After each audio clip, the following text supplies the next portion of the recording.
back depending on. So what I want to say in the previous video to this, I was saying that sometimes I was born like if you I was I'm not trying to make this about me myself and I, but I'm just doing it for like reference for like to convey an idea that's a lot that's bigger than who I am.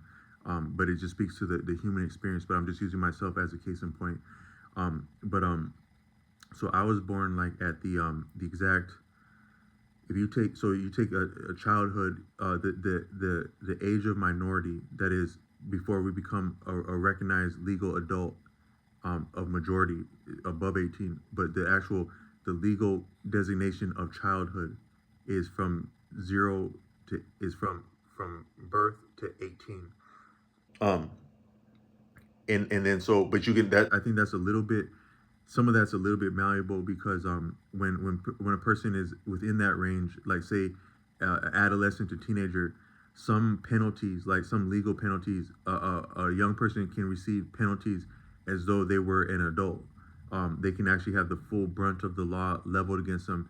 That might be mitigated by by the context and the social context, and that might be different from state to state, and even some of the values that would prevail in a state and across different states, no less than than who would happen to be compose a jury, in like if there were a penalty being applied, and then also the who would be the voting base that would lead into the laws in a particular area.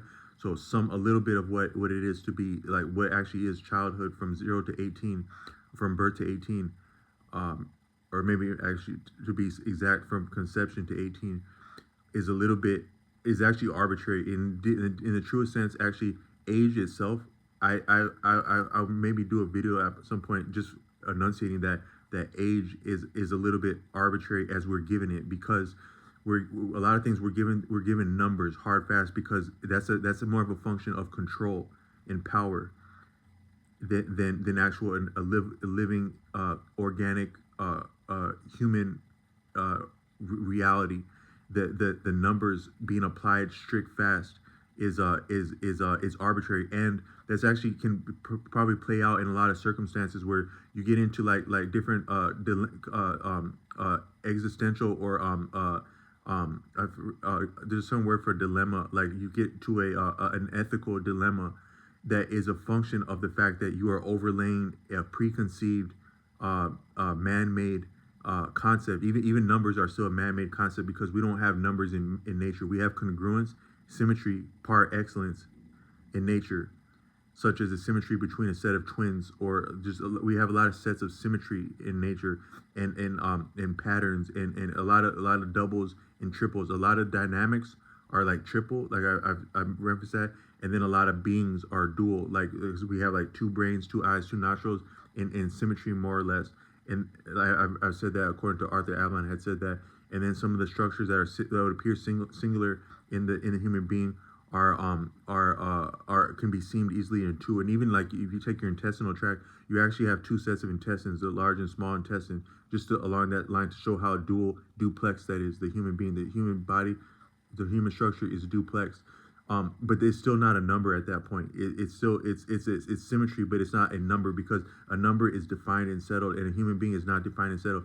Even as you have a duplex human being, that human being is not settled and not done evolving.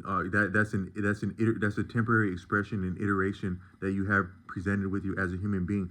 But that human being is not complete. Were it complete, it wouldn't be alive and viable.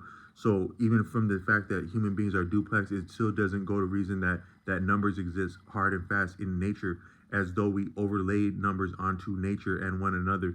And that might actually come into the gray area. That's the deadly. They in the Holy Bible, and this is not religious video channel. It says that be hot or cold, because that lukewarm stuff is not good. It's not appreciated by what's great. And that gray area, that's the room for misunderstanding. How much treachery and human suffering has existed by either misunderstanding or dishonesty that fits neatly into some form of ambivalence, gray area, equivocation, up and down at the same time, left and right at the same time, good and bad at the same time. What manner of mischief and mayhem may not abide within there? What manner of suffering and misfortune may not abide within that? And then also what manner of injustice may abide within there as we present something as though it were a perfect thing, which the word perfect is actually perfect is a perfect oxymoron in itself. That's a singular word that is a redundant expression. To my taste, perfect, because were something perfect, it would cease to improve. Therefore, it would not be viable. Therefore, it would not be perfect. Therefore, it wouldn't exist. So there is no perfect.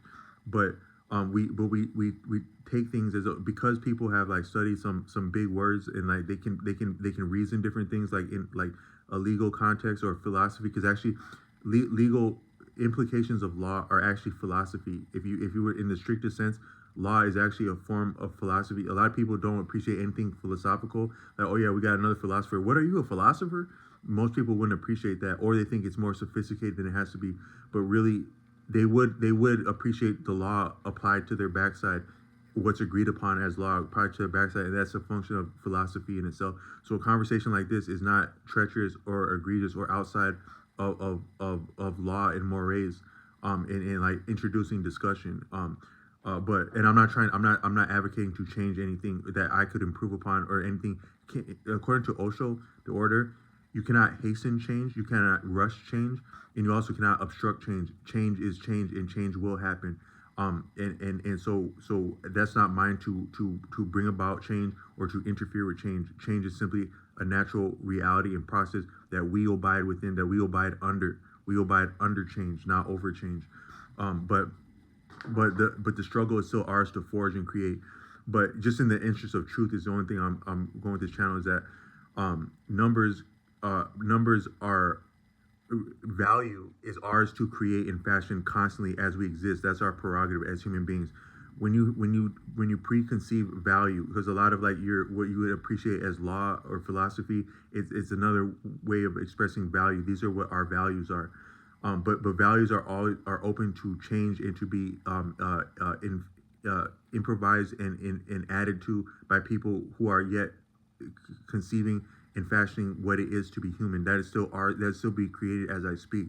What it is to be human is created as I speak, and I don't have more entitlement or knowledge of that as a man coming to my fourth decade than necessarily a younger person would or an older person, because they're as alive and vital as I am, if not more, and they're as entitled to create and experience what it is to experience as I am. And so I can't say that I know more or less about being human than anyone at any degree or stature. But when you have numbers as though it's preconceived, and this is what a number is, this is what age is, this is what this is, it can amount to different brutalities and forms of ignorance when we apply that to each other's liberty and well-being and welfare. But I a little bit digress. But I just want to say that but in a human life, like the childhood is more or less conception to 18, but then you also have like someone might be entitled to support of parents to like 25, or entitled to health care from parents to 25, or they still may not be entitled to like alcohol or cannabis until they reach 21. So again, it's not just strictly 0 to 18, but a lot of it is 0 to 18. And what was I going with that is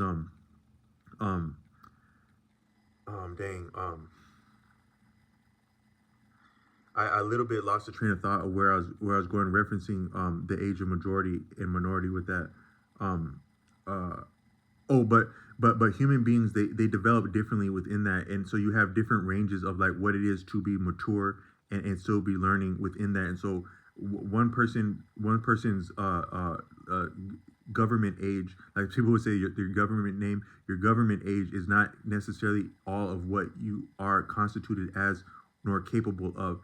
And that's at any level of living in life, is that you can't reduce something simply to the numbers, because numbers are preconceived and man-made, and one man is not to define another man. And when I say man, I mean mankind.